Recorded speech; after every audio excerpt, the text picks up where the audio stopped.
At 2 years old, James Leininger began waking from deeply disturbing nightmares. His parents would find him moving frantically in his sleep and crying out, "Airplane crash! Plane on fire! Little man can't get out!" Soon, James began revealing unusual details. He said Japanese forces had brought down his plane. He named an aircraft carrier and identified another pilot who had served aboard it. Eventually, his parents discovered a real American pilot whose experiences and tragic end appeared to correspond with what their son had been saying. Coincidence? Information absorbed without anyone noticing? Or could a child somehow remember the final moments of a man who passed more than 50 years before he was born? Reincarnation has never been scientifically proven. But among thousands of reported past life memories, a small number of cases are far more difficult to explain than most people realize. Welcome to Mystic Reflections. Today, we'll examine some of the most convincing evidence for reincarnation and ask what these extraordinary cases might reveal about memory, identity, and consciousness. What would count as evidence? Not every past life story deserves to be called evidence. Experiences produced through hypnotic regression can feel completely authentic, but hypnosis may encourage people to combine imagination, suggestion, and forgotten information into convincing narratives. Emotional intensity does not guarantee historical accuracy. A stronger case begins spontaneously, usually with a very young child who provides specific, verifiable information. Ideally, the child's statements are recorded before a deceased person is identified. There should be no known connection between the families and no apparent way the child could have learned the details normally. The most compelling cases contain several forms of correspondence: names, relationships, locations, behavior, unusual fears, and sometimes physical features. One similarity may be coincidence. A collection of highly specific similarities is much harder to dismiss. The children who remember. For more than 60 years, researchers associated with the University of Virginia have investigated children reporting memories of previous lives. Their files contain approximately 2,500 cases from around the world. Despite enormous cultural differences, the accounts frequently follow a similar pattern. The children usually begin speaking about another life between the ages of 2 and 3. Some describe another family, home, or occupation. Others talk repeatedly about how they passed. They may demand unfamiliar foods, use expressions their parents do not recognize, or display skills and fears that seem strangely connected to the life being described. Then something equally peculiar happens. By the age of 6 or 7, the memories usually begin to fade. That pattern does not prove reincarnation. Parents can misunderstand imaginative play. Children can overhear information and later forget its source. Once adults become fascinated, leading questions may unintentionally shape the story. But occasionally, a case contains details that seem to resist these explanations. The boy who remembered falling from the sky. James Leininger was born in Louisiana in 1998. According to his parents, his nightmares began shortly before his second birthday. During the day, James demonstrated an intense familiarity with aircraft. When his mother referred to an object beneath a model airplane as a bomb, James reportedly corrected her. It was a drop tank.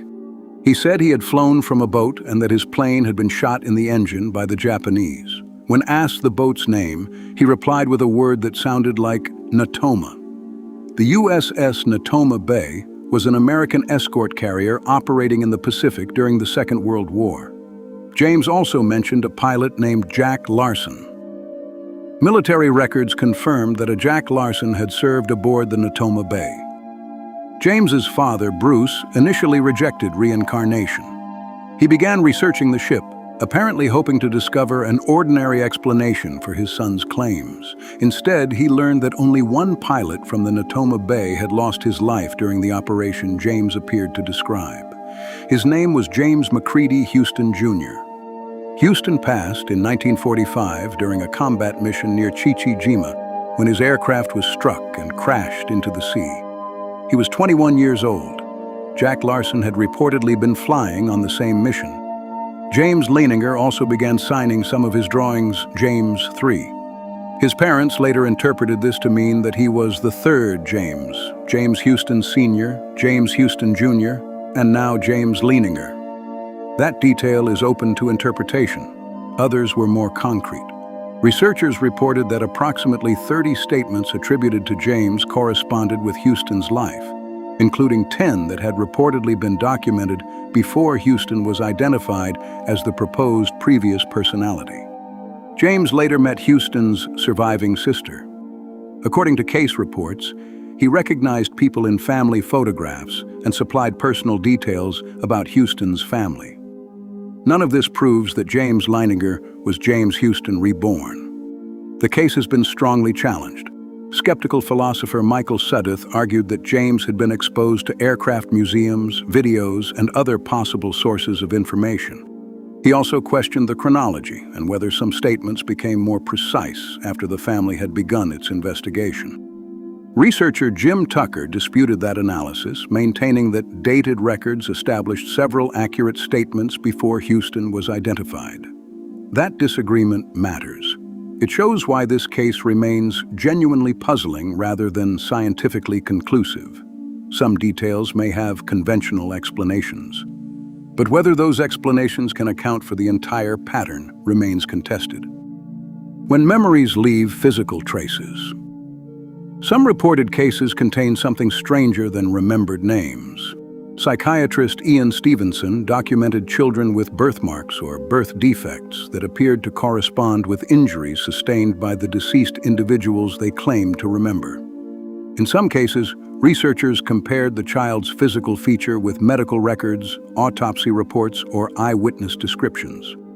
A child might describe a violent death and possess a mark near the location of the reported injury. Birthmarks and congenital abnormalities have many natural causes. A resemblance by itself is not compelling evidence. But when a physical correspondence appears beside accurate statements, recognizable people, unusual behavior, and an intense fear connected with the reported death, it becomes one part of a much larger mystery. Fear without a known origin. In a study of 387 children who claimed previous life memories, 36% displayed phobias reportedly corresponding with the reported circumstances of death. A child describing a drowning might be terrified of water. One speaking about a shooting might panic at explosive sounds. Trauma and childhood fears can develop for many ordinary reasons. But in certain reports, the fear appeared before the child had fully expressed the alleged memories. Some children also repeatedly reenacted the final events they associated with the previous life during play. If these stories are fantasies, why do they sometimes arrive with specific information, consistent behavior, and overwhelming emotion? Evidence or an unfinished question?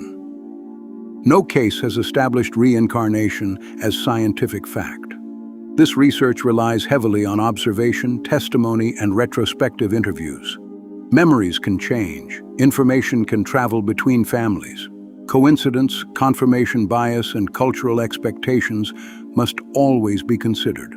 But dismissing every case without examining it is not skepticism. It is avoidance.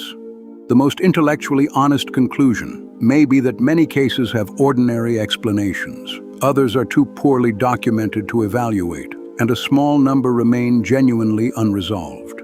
Perhaps they point toward reincarnation. Perhaps they expose an unknown property of memory or consciousness. Or perhaps they have explanations we simply haven't uncovered yet.